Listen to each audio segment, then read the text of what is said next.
The sort of American interests, the Chips and Science Act.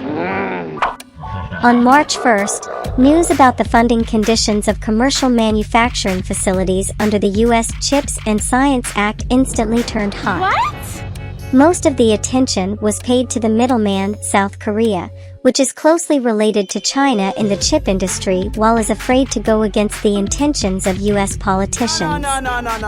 In general, however, South Korea's resistance to the subsidy terms is enough to show that the U.S. will face a huge challenge in trying to safeguard its own interests while persuading its allies to cooperate to counter China. Even though the U.S. has claimed to compete with China, China will never be afraid, and any form of competition should be fair and rule-based.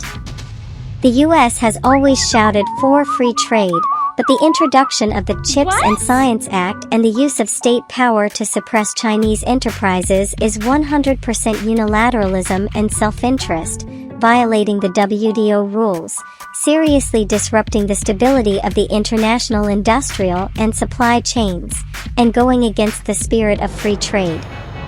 This stands in stark contrast to China's pursuit of fair and rule-based competition.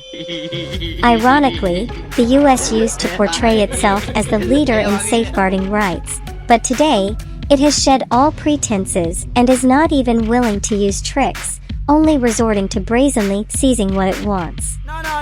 Instead of being a contributor, the U.S. is actually a destroyer of international rules, wielding the sword of chip industry development to stab not only China, South Korea, and other countries, but also itself.